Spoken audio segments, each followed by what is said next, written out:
Okay, here we are doing a little swim jig fishing, dirty jigs, Grandy Bass trailer on this one. We're using a couple different jigs today. I'm going to be showing them to you later. I'm here with Jonathan Miller, Steve Von Brandt for the Bass College. Jonathan's come on over, he's our pro staff here at the Bass College, came on over from Western Maryland, do a little swim jig fishing, helped us set up the Bass College Kids Tournament. Just caught a nice bass here up in the pads, right in the back of the creek, and wind's blowing, front came through, temperatures dropped, so we'll see what happens.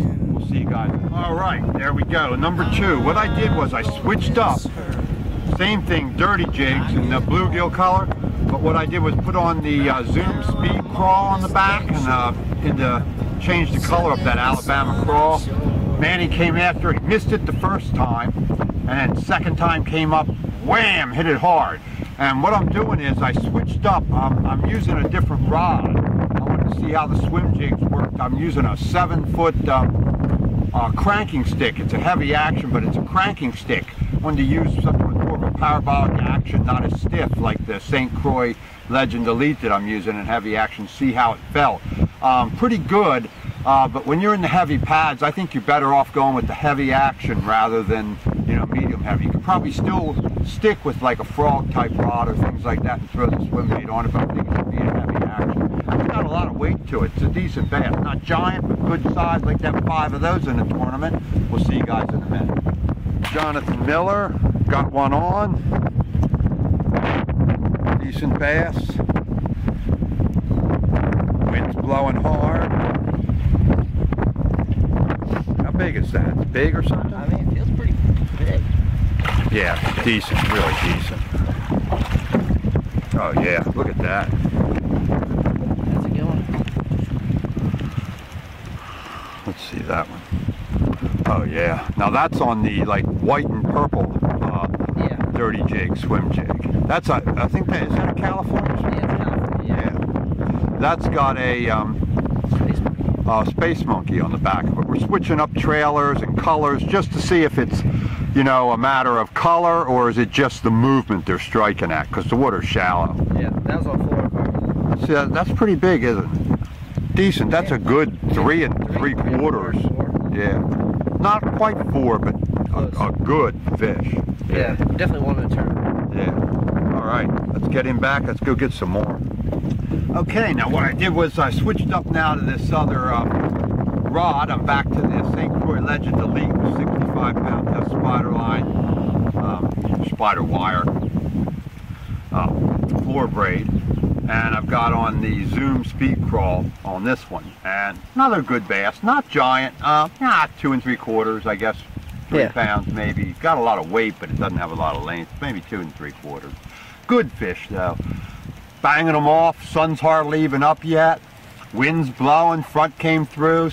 Jonathan Miller, Steve Von Brandt down here for the Bass College. We'll see you guys in a minute.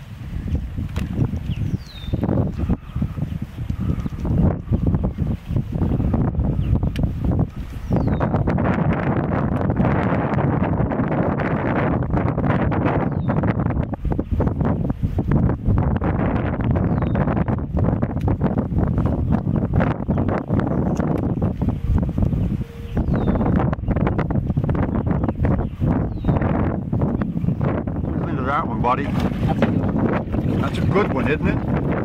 Swiped at it. He did. See that how I swiped at it? That's what he did with Kurt too. Kurt says I hooked him right in his brain because they're just trying to kill it. They're so aggressive. They're just smashing and swiping at it. See, his eyes are looking down. They're feeding on the bottom and stuff down low. Of course, it's so shallow. That's a nice bass. Look how big that is. It's good. Well, bait that one just hit. That is right the there. California swim jig with the Space Monkey trailer. It's like a purplish white. Yeah, really smashed that good. He did hit that good. Look at that. That's a good one, man. That's a good limit. What are we now? If we cull out, that'll cull out that smallest one I caught. That'll put us, what, 5 fish at like 17 and a half pounds. Yeah. All right. Decent.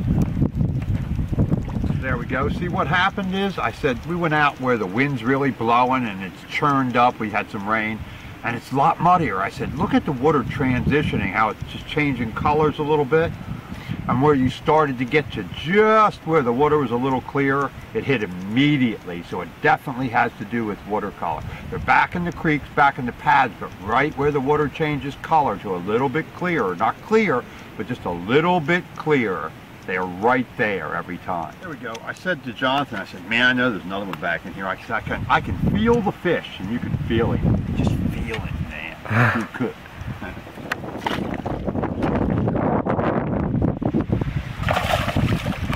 Oh, that's decent. That's a good one. Yeah, it's really, really decent. He's thick. Yeah. I don't know if that's, no, it's not 5. It's a 4-pound bass, but. It's 4. Just 4, but fat, nice looking, decent. How did he hit that time? He smashed it pretty good, yeah. Yeah, good a little hiatus there. Needed that's decent. Needed one. I thought there'd still be some back in this cove. They just slowed down a little bit. I think the barometer's changing a little bit on us, but a decent fish, a really decent fish. Yeah. All right, there we go. Let's get another one. All right, another nice bass.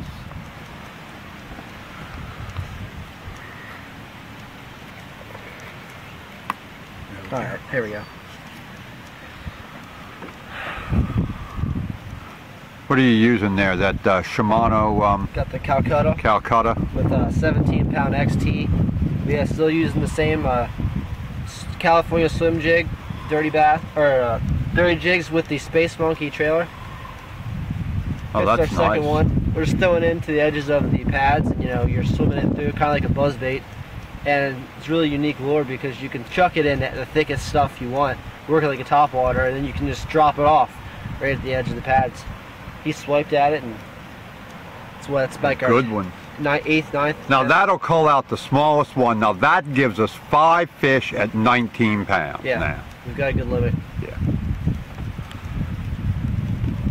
Tell them about that one, Jonathan, how I did that. I had one just a second ago. Yep, had one. And I saw him come up. I was swimming it just like in the Potomac. Saw him come up, take the lure, and I reached up to turn the trolling motor off.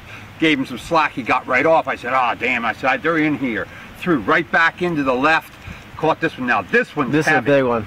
We're gonna get the scale out and weigh this one. Yeah. All right, you're good.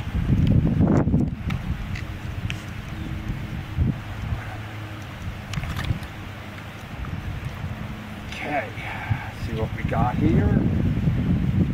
That's decent. 5.3. Feels bigger than that even. But it does. 5.385 it said. But look at that. That's nice, huh? That's a good one. Wow. I like swim jigs. Nice, huh? Yeah. Give me dirty jigs. Dirty jigs and grande bass. And zoom speed cross. I eat them all. I eat all swim jigs. Decent, huh? Yep. All right. Here we go. Decent. Decent bass. There we go. Oh. First one in a while. Thought we'd find them back up in this creek, didn't we? Yep. Same creek as we caught those fish on with the jig earlier in the season. Just awaken the swim jig.